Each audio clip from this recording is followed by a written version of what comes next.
अब हमने आपका हाफ वेव रेक्टिफायर पढ़ा दिया। अब हम पढ़ाएंगे फुल वेव रेक्टिफायर।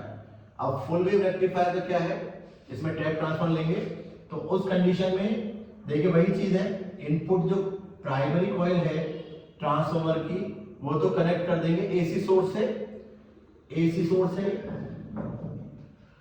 और जो सेकेंडरी कॉइल है वो वो डायोड से ले लेंगे D1 और D2, और बीच वाले जो है वो उसको कनेक्ट कर देंगे रेजिस्टेंस से, जिसके एंड्स पॉइंट से हम निकालेंगे आउटपुट।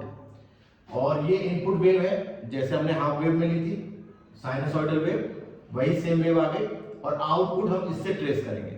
अब हम जब इसमें करेंगे ड्यूरिंग पॉजिटिव हाफ साइकिल, यहां लिखेंगे ड्यूरिंग पॉजिटिव हाफ साइकिल। जब हम पॉजिटिव हाफ साइकिल लेंगे इस वाले को, तो देखिए फॉर D1, मैं D1 के लिए बात कर रहा हूं, for D1 P is connected to, यहां पे मैं शॉर्ट में लिख रहा हूं, P is connected to higher potential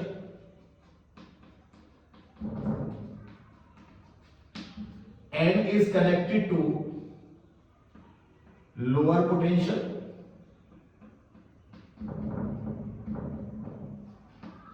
biasing हो गई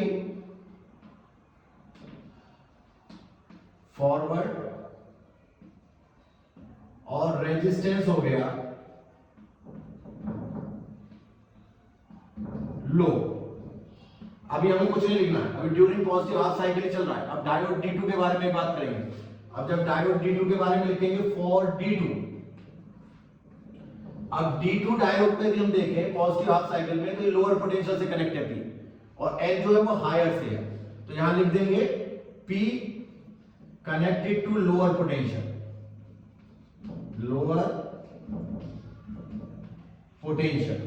और N is connected to higher potential. और जब हम इसको दोनों को कनेक्ट करेंगे, एक हो गया लोअर पोटेंशियल से और एक हो गया हायर पोटेंशियल से, तो आपका बायसिंग कैसी हो गई, बायसिंग हो गई रिवर्स, और रेजिस्टेंस हो गया हाई।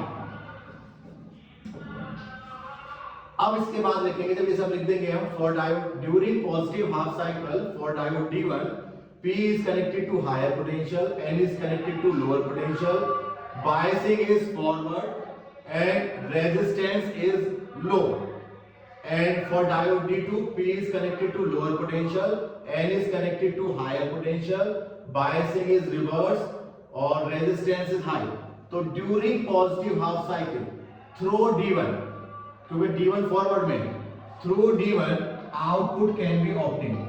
इस तरीके से हमें इसका आउटपुट मिल जाएगा।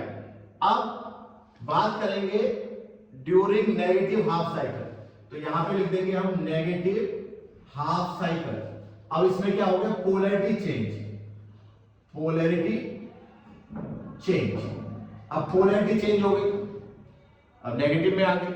अब इसके लिए फिर से ये लिखेंगे फॉर डायोड D1। अब डायोड D1 में जब पोलैरिटी चेंज हो गई, तो यहां तो नेगेटिव आ गया और यहां पर पॉजिटिव आ गया, तो यानी P कनेक्ट हो गया अब लोअर पोटेंशियल से, N कनेक्ट हो गया आपका हायर पोटेंशियल से।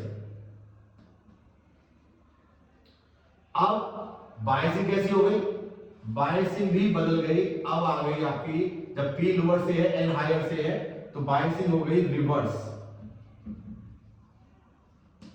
और रिवर्स में रेजिस्टेंस भी क्या हो गया, हाई। अब रेजिस्टेंस हाई हो गया। अब इसी के लिए D2 के लिए निकालिए। D2 में क्या हो गया, P कनेक्ट हो गया अब आपका हायर पोटेंशियल से नेगेटिव हाफ साइकिल में, N कनेक्ट हो गया लोअर से, बायसिंग अब यहां पर इसकी बायसिंग बन गई फॉरवर्ड,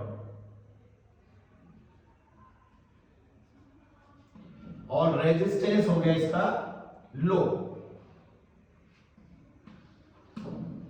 ठीक है, तो आप लिख देंगे during negative half cycle polarity can be change For diode D1, P is connected to lower potential, N is connected to higher potential, biasing is reversed, resistance is high.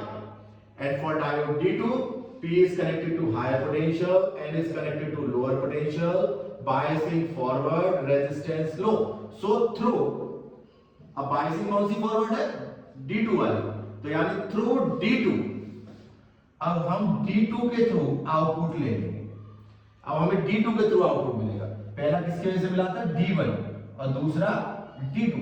अब next वाला किससे मिलेगा? फिर से पोलैरिटी चेंज होने के बाद D1 से। उससे नेक्स्ट किससे मिलेगा? D2 से। अब बच्चे यहाँ पे कभी कभी गलती क्या करते हैं कि फुल वेव है, वेव तो बनेगी ही, उसको नीचे भी ले जाते हैं नेगेटिव में, मगर नहीं, क्योंकि अब तो ये डीसी में है तो इसलिए हमें पोलैरिटी चेंज नहीं करनी है, क्योंकि डीसी में पोलैरिटी चेंज नहीं होती है, इसको याद रखना है। और वही सेम जैसे मैंने पहले बताया था कि यदि आपको x करके दे रखा है, ये वेव दे रखी है, फिर x करके ये वेव दे रखी है, और आपसे पूछे कि वो डिवाइस कौन सा है, तो आप उसको लिख देंगे फुल वेव रेक्टिफायर। ये हमें पता होना चाहिए कि वेव किस में हाफ मिल रही है, किस में फुल वेव मिल रही है। ठीक है, ओके।